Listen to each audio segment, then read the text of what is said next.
गरीब की बैम्बू बस। सोनमगंज में रोमा और सोहन नाम के एक पति पत्नी रहा करते थे। सोहन एक बैम्बू की बस चलाकर अपना और अपनी पत्नी का गुजारा कर रहा होता है। दरअसल सोहन को ये बैम्बू बस उसके पूर्वजों से मिली हुई थी, जिससे वो अपनी रोजी रोटी कमाकर रह रहा होता है। वहीं वो बस काफी पुरानी थी, जिस कारण आए दिन वो खराब हो जाया करती थी। एक बार की बात है। टिकट टिकट भैया एक टिकट देना तो। किधर की काटूं? कमीना टिकट काट लाइन मार रहा है। वहीं बगल में बैठा मनीता का पति बोला, अरे भाग्यवान, उसकी आंखें फड़कती हैं, उसने लाइन नहीं मारी, फालतू में ही तुमने उसे थप्पड़ मार दिया। अरे ऐसा क्या, माफ करना भाई साहब, बेरंगपुर की टिकट काट दो। फिर कंडक्टर उसे टिकट देकर आगे चला जाता है, लेकिन कंडक्टर की आंखें फड़कती थी, जिस कारण औरतें उसे गलत समझ लेती और उसे खूब मारती भी। वहीं लोगों की गलतफहमी की वजह से गांव में सोहन की इज्जत खराब होने लगी कि उसने अपनी बस में छिछोरा कंडक्टर रखा हुआ है, जिस कारण सोहन कंडक्टर से माफी मांगकर उसे निकाल देता है। रोमा, मैं क्या करूं, गांव वालों के कारण मैंने कंडक्टर को काम से निकाल दिया, मेरा नाम बदनाम होता है। कोई ना जी, जब तक दूसरा कंडक्टर नहीं मिलता तब तक अकेले ही मैनेज कर लो। हाँ, यही ठीक रहेगा।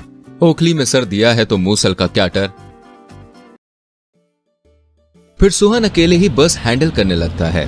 वही कंडक्टर का मैटर तो सॉल्व हो जाता है, लेकिन बस पुरानी और बैम्बू की होने के कारण आए दिन बीच रोड पर ही बंद हो जाया करती थी, जिस कारण कभी सवारी लेट हो जाती तो कभी लोगों को बीच रास्ते में ही उतरना पड़ जाता, जिस कारण सवारियां सोहन पर खूब गुस्सा होती थी। ऐसे ही दिन बीतते हैं, लेकिन सोहन जो भी कमाता था वो उसकी बस को बनवाने में ही चला जाता। अब क्या हुआ जी? अरे क्या बताओ रोमा, जो भी कमाता हूँ सब बस बनवाने में ही चला जाता है। वहीं गांव वाले तो अब बस में बैठना ही बंद कर दिए हैं, क्योंकि बहुत बार तो ऐसा हुआ है कि बीच रास्ते में ही बस खराब हो जाती है, ऐसे में सवारी को उतरना पड़ता है। ये तो बहुत बुरा हुआ जी, आप इस बस को चलाना छोड़ क्यों नहीं देते? इससे अच्छा कि आप कोई बिजनेस ही शुरू कर लो। तुम सही कह रही हो, लेकिन बिजनेस के लिए पैसे चाहिए और ये मेरे पूर्वजों का आशीर्वाद है, मैं इसे नहीं बेच सकता। आपको जो सही लगे जी, मैं हर कदम पे आपके साथ हूँ। वहीं एक दिन गांव में अचानक से बहुत तेज भूकंप आ जाता है और सारा गांव हिलने लगता है। तभी सभी गांव वाले यहाँ वहाँ भागने लगते हैं। चलो भागो, जल्दी भागो, वरना सब लोग यहीं जमीन पे दब के मर जाएंगे। हाँ भाइयों और बहनों, चलो जल्दी निकलो यहाँ से। फिर सभी गांव से बाहर भागने लगते हैं। तभी पहाड़ से गिरा हुआ एक बड़ा सा पत्थर लुढ़कते हुए गांव वालों की तरफ आने ही लगता है और गांव वाले बहुत ज्यादा डर जाते हैं। तभी सोहन वहां अपनी बैम्बू बस लेकर आता है। चलो जल्दी चलो, बस में चढ़ जाओ, वरना ये पत्थर सबको दबा देगा, चलो। फिर सब जल्दी से बस में चढ़ जाते हैं। वहीं सोहन यू टर्न लेने लगता है कि अचानक से बस हवा में उड़ने लगती है और सबको एक सेफ जगह पर पहुंचाती है, जिसे देखकर सभी बिल्कुल हैरान हो जाते हैं। ये कैसे हुआ? ये तो मुझे भी नहीं पता, ये तो मेरे पूर्वजों का आशीर्वाद है। वहीं गांव वाले काफी शर्मिंदा होते हैं कि जिसे उन्होंने बहुत ज्यादा नेग्लेक्ट किया, बुरे वक्त में वही काम आया। फिर सभी मिलकर सोहन को एक नई बस गिफ्ट करते हैं और सभी उसी की बस में सवारी करते हैं, जिससे सोहन का जीवन फिर से सुधरने लगता है। लेकिन वो कभी कभार अपनी बैम्बू बस भी चलाया करता है। एक गांव में जीवा और भुवन कहकर दो दोस्त रहा करते थे। जीवा जो कि साइंटिस्ट होता है और भुवन फल का व्यापारी होता है। एक बार की बात है, जीवा भुवन के पास आता है। और भुवन भाई, कैसा है तू? आम बेचते बेचते आम के जैसा हाल हो गया है भाई, देखना। क्या हुआ मेरे भाई, बड़ा परेशान लग रहा है। अरे क्या बताऊं यार, आजकल ये ठेले वालों का धंधा मंदा चल रहा है। एक काम करना, सप्लाई करने का काम शुरू कर दे। आजकल पेड़ों में उतने आम कहाँ लगते हैं भाई जो सप्लाई करूं। ये देख दोस्त, तेरे भाई ने एक नया आविष्कार किया है। ये क्या है? ये मेरा नया आविष्कार है, छुरछुरी। ये एक ऐसा लिक्विड है जिसे पानी में 2 बूंद मिलाकर फसलों पर छिड़कने से पहले से और भी ज्यादा अच्छी गुणवत्ता वाली होती है। छुरछुरी? अरे वाह, ये तो बड़ी अच्छी चीज है। आज ही मैं इसे अपने आम के बाग में छिड़क देता हूँ। ठीक है, फिर मैं चलता हूँ। वही भुवन चुरचुरी की 2 बूंद पानी में मिलाकर अपने आम के बाग में छिड़क देता है और दूसरे दिन जब वो बाग में जाकर देखता है तो हैरान हो जाता है। अरे वाह, जीवा सच ही कह रहा था, ये बहुत ही बढ़िया आविष्कार है। आम तो सोने के जैसे चमक रहे हैं। फिर भुवन सारे आम को एक ट्रक में भरकर बड़ी बड़ी दुकानों में सप्लाई करने लग जाता है। ऐसे ही एक दिन मोंटू कहकर एक आदमी भुवन के घर आता है। भुवन भैया घर पर हो? हाँ भाई मोंटू, आजा। पेटी तैयार है भाई, वो क्या है ना कि जरा जल्दी में हूँ। तभी भुवन मोंटू को 2 पेटी आम लाकर देता है।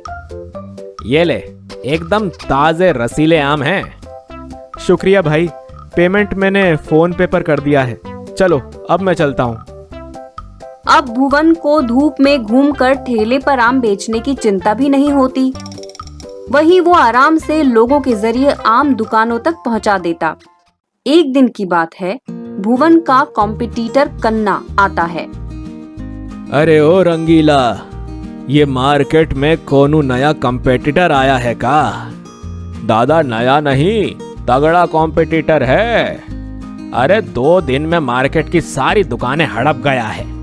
कोई भी हमसे आम लेने के लिए तैयार ही नहीं है। ऐसा ही रहा तो सारे आम यहाँ धरे के धरे पिलपिला जाएंगे। कोनो जुगाड़ तो बैठाना ही पड़ेगा। वहीं भुवन के यहाँ एक आदमी आता है। हेलो भुवन जी, हमारा नाम है टेम्बू। हमें अगले हफ्ते 1000 किलो मैंगो चाहिए। वो क्या है ना कि अगले हफ्ते हमारे यहाँ एक फंक्शन है। वो तो मिल जाएंगे, लेकिन इतने सारे मैंगो का करोगे क्या? वो क्या है ना, गर्मी का मौसम है और दूल्हे वालों ने डिमांड की है कि उनको शादी में आम से बनी हुई चीजें ही खानी है, वरना शादी नहीं होगी। ओह, तो ये तो बहुत बड़ी बात है। चलो ठीक है, आपको समय से 1 टन मैंगो मिल जाएंगे। याद से पहुंचा देना भाई, वरना मेरी बेटी की शादी टूट जाएगी। आप बेफिक्र रहिए जी, समय से काम हो जाएगा। फिर 1 हफ्ते बाद सुन भाई हरिया, ये सारे आम बगल वाले गांव में टेम्बू सेठ के यहाँ पहुंचाने हैं। सुबह जल्दी आ जाना, वरना पता लगे कि घोड़े बेचकर सो रहा है। ठीक है दादा। उसी रात को कन्ना और रंगीला अपने आदमियों के साथ आकर सारे आम चुरा ले जाते हैं। वहीं अगले दिन सुबह भुवन वहां आता है। अरे वाह, क्या बात है हरिया, रात को ही सारे आम पहुंचाकर आ भी गया। वाह, बहुत अच्छे। दादा मैं तो अभी सो के उठा, आम तो आपने पहुंचाए ना। क्या मजाक कर रहा है? आम मैंने नहीं, तूने पहुंचाए। मैंने नहीं पहुंचाए दादा। तो इसका मतलब आम चोरी हो गया। हाय राम, अब मैं टेम्बू सेठ को क्या जवाब दूंगा? इस एक आम से क्या होगा? तभी जीवा भुवन से मिलने आता है। क्या बात है भुवन, सुबह सुबह बड़े परेशान दिख रहे हो। फिर भुवन जीवा को सारी बात बताता है। अब तू ही बता, मैं क्या करूं भाई। आज तो नाक ही कट जाएगी और टेम्बू सेठ की जो इज्जत जाएगी सो अलग। तू चिंता ना कर। फिर जीवा जेब से चुरचुरी लिक्विड की बोतल निकालकर उसकी 2 बूंद आम पर डालता है और वो आम एक विशाल आम में बदल जाता है। अरे वाह, इसे देखकर तो टेम्बू सेठ खुश हो जाएगा। फिर भुवन खुशी खुशी जायंट मैंगो को टेम्बू सेठ के घर ले जाता है। इतना बड़ा जायंट मैंगो, अయ్యో दादा, इसे देखकर तो बाराती खुश हो जाएंगे। थैंक यू भुवन। फिर भुवन वहां से चला आता है और जीवा के गले लग जाता है। यार तूने तो आज मेरी इज्जत बचा ली, वरना आज तो मैं किसी को मुंह दिखाने लायक नहीं बचता। फिर दोनों गले लग जाते हैं। भिखारियों का भिखारी और डॉन भिखारी। गंगापुर में जीवन नाम का एक भिखारी रहता था। वो लोगों से भीख मांगकर अपना गुजारा किया करता था। एक बार की बात है, शहर से उसका भिखारी दोस्त उससे मिलने के लिए आता है। Hi bro, how are you? अरे ये क्या फटी हुई हालत बना के रखी है तुमने? अब भिखारी हूँ तो भाई हालत तो ऐसी ही रहेगी ना। और ये क्या, तू इतनी अच्छी अंग्रेजी कहाँ से बोलने लगा? और ये कैसा हुलिया बना रखा है? अरे ब्रो, ये तो आजकल का स्टाइल है। अरे शहर के भिखारी ऐसे ही होते हैं। लेकिन अचानक से तू इतना अमीर कैसे बन गया? कल तक तो तेरे पास खाने तक के पैसे नहीं थे, आज गोल्ड चेन पहनकर घूम रहा है। इट्स कॉल्ड टैलेंट ब्रो, जिसकी तुझ में कमी है। क्या कहा तूने?